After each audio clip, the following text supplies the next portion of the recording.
Eh bien bonjour les amis, j'espère que vous allez bien, c'est Rouge Barbe. Aujourd'hui je reviens après plusieurs semaines d'inactivité pour vous proposer l'installation de mon nouveau feu. Donc dans un premier temps, il va falloir enlever le support de l'ancien feu. Donc c'est le support d'origine. Ça, on va le virer. Donc en dessous, tu vois, tu as deux petites vis.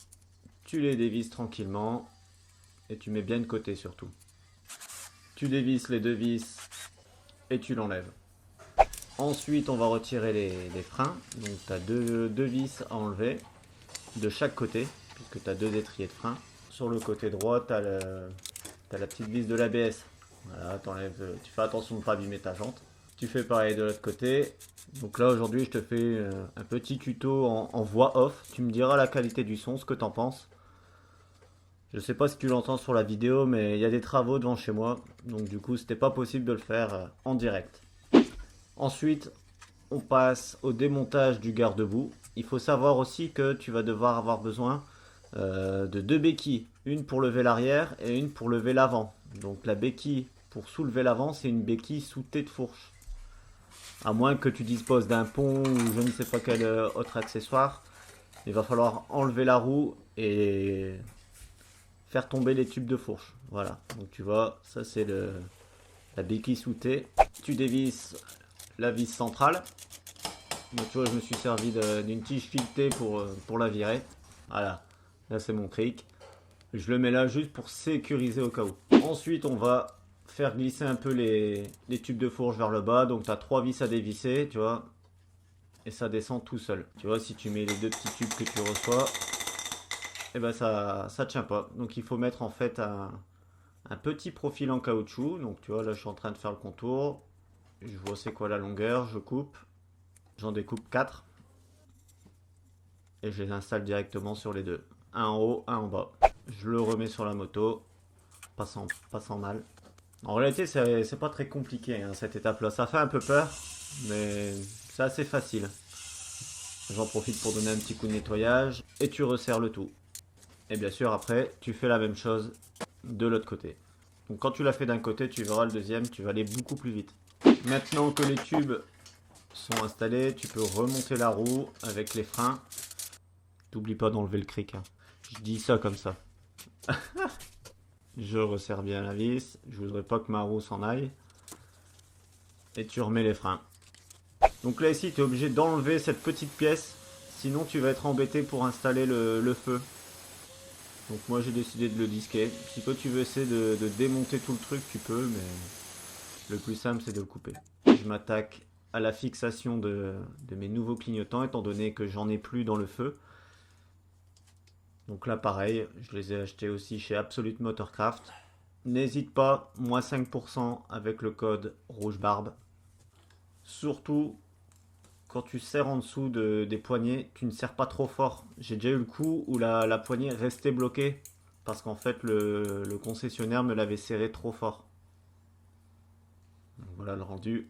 Ensuite, avec les clignotants, ils te fournissent une sorte de petite gaine en plastique. Tu tires les câbles dedans. Hein. Donc là, tu te retrouves avec un câble jaune, un câble noir. Tu fais en sorte d'attacher tout ça proprement et de le faire passer avec les autres câbles. Tu fais pareil côté embrayage. Là, il est un peu plus dur à mettre en place. Donc c'est pour ça que j'ai relevé pour avoir un peu plus de place. Et tu remets en place et tu resserres tout. Pas trop fort. Jour numéro 2, oui, parce que j'ai pas fait ça d'un seul tenant. En filmant, ça prend un peu de temps. Donc là, tu vois mes deux câbles de clignotants qui sont au bon endroit. Je les ai passés correctement. Ça, c'est une cosse. Je te mets un lien en description, mais c'est avec ça que tu vas pouvoir brancher tes clignotants sur ton faisceau d'origine. Donc le fil noir, tu le branches avec le fil noir et le fil de couleur avec le fil de couleur. Donc moi c'est un fil vert, donc il va être branché sur le jaune et le fil noir avec le fil noir. Et tu fais pareil des deux côtés. Moi je soude jamais. Il y a un truc avec, tu sers avec une pince multiprise et je mets des petits trucs en plastique, tu sais, que tu chauffes pour protéger de l'humidité. Tu vérifies que ça fonctionne avant de tout monter.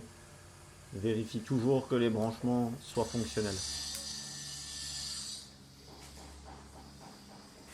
Pour le feu, voilà comment tu dois mettre les fils. Donc le fil blanc sur la partie du thé vers le bas. Enfin voilà, tu fais pareil. Tu les mets comme ça. Et le fil vert, c'est pour la veilleuse. Du coup, j'ai récupéré la connectique du feu d'origine. Voilà, donc je l'ai coupé. Et en gros, on va se servir juste du fil bleu. Le fil noir ne sert à rien. Tu as juste à le connecter avec le fil vert pour avoir la veilleuse. Donc là, voilà, je l'ai gainé.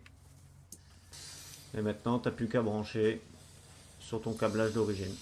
Franchement, il n'y a rien de compliqué.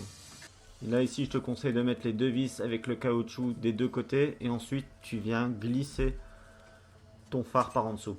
C'est pas facile de l'installer. Ça m'a pris quelques minutes. C'est assez... J'en ai chié un petit peu, on peut le dire. Et ensuite, tu remets les deux vis du dessous. Sur la notice, c'est clairement expliqué comment ça doit être assemblé, les pièces. Donc je ne fais pas non plus le point là-dessus, il n'y a rien de sorcier. Et en gros, tu fais passer ton câblage dans le petit trou, quoi. Et enfin, tu n'as plus qu'à remettre ton garde-boue. Et c'est terminé. Donc j'espère que ce petit tuto pour monter un feu t'aura bien aidé. N'hésite pas à me mettre un petit pouce bleu, à t'abonner. On est bientôt 2000 sur la chaîne. Vivement. Voilà, un nouveau cap. Je suis en train de préparer une vidéo assez préparée, justement sur ce feu. J'espère franchement qu'il y aura vraiment beaucoup de retours parce que ça me prend énormément de temps pour monter tout ça. En 2 semaines, j'ai dû monter 24 secondes pour te dire. Donc voilà. Sur ce, je te dis à bientôt, certainement à la semaine prochaine. Et passe une bonne fin de journée. Salut!